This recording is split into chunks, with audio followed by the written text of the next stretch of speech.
Does anybody in here have kids? Raise your hands, get them up. Nieces, nephews might do as well. Well, I've got a couple young boys at home, and as I'm sitting here today, I'm thinking, you know, this kind of feels like when I'm trying to get the boys to bed at night. I've actually learned a lot from my boys over the years. In fact, I've learned how to get pretty good at getting them to bed at night. What I do is about 8 o'clock, I like to get them to bed by 9. So about 8 o'clock, I dim the lights, turn some of the lights off in the house, and then I go to the TV and I go to the golf channel, turn it down a little bit. Golf works perfect. Works out really good. So one of my boys, he's about 18 months old. So I go fix him a bottle when, you know, he's nice and warmed up. We're about 45 minutes into the lights being dimmed. Go fix him a bottle, warm it up a little bit so that it, you know, working real good on him.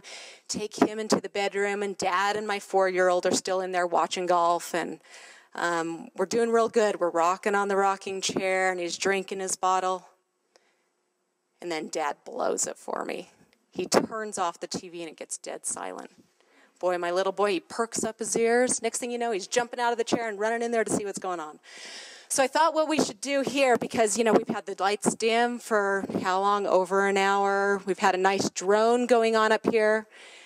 So what I want to do is I want a moment of silence. And I don't want anyone in the back row to compromise that, all right?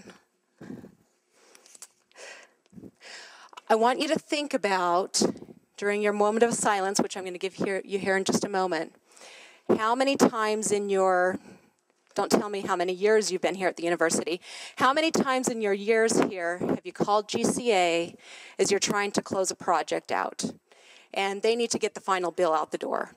Well, there's an expense that hasn't hit the general ledger yet. And so you're saying, hey, I've got this expense. I'm waiting to put it on the PAR. The reallocation's got to come through. I need to get that on the final bill. Raise your hand. How many of you called GCA, said, oh, we got to get this expense on there? I don't see any hands up. I know. There we go. There's some hands.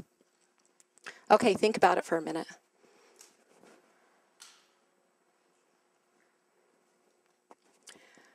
So some of you might have been reading this slide before I started here, because it was up here for a little while.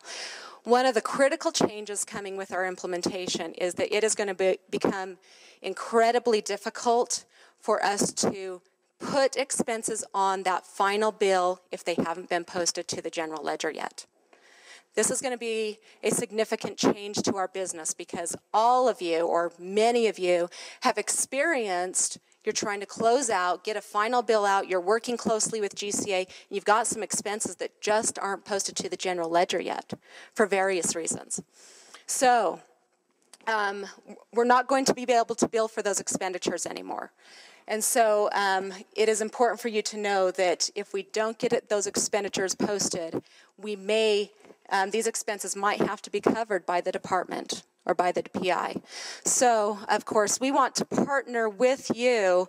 Central Administration wants to partner with you to figure out ways that we can get expenses posted to the general ledger on time so that we can be successful with the billing and so that you can recover your grants expenses. So, of course, as you're aware, sorry, I'm dropping my papers here. As you're aware, there may be several reasons that this happens. Well, we went out and we did some research, because when we learned that this is going to be one of the impacts of our grants implementation and bringing on an automated billing system, we realized that we needed to do all we can to help you prepare for this change. So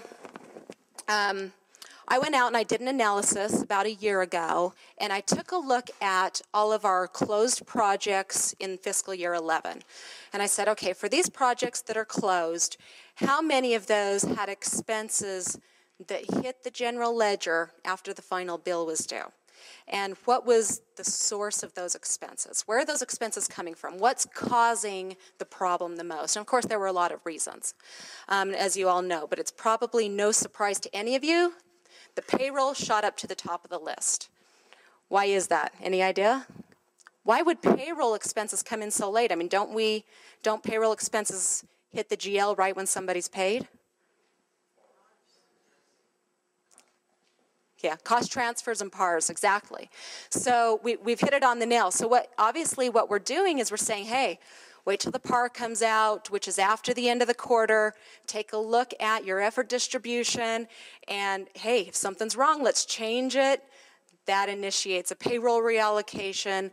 That sends it through the system. Then we've got to wait for payroll to be posted, and it finally hits the general ledger. So we saw payroll transactions hitting after a project had closed months after in some instances because of our business process.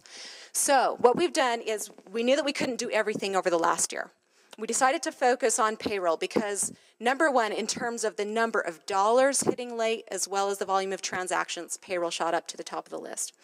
So we've made some strides in the last year to change the business process as much as we could to make it easier to get payroll expenses posted in time. But we need your help to make all of this work.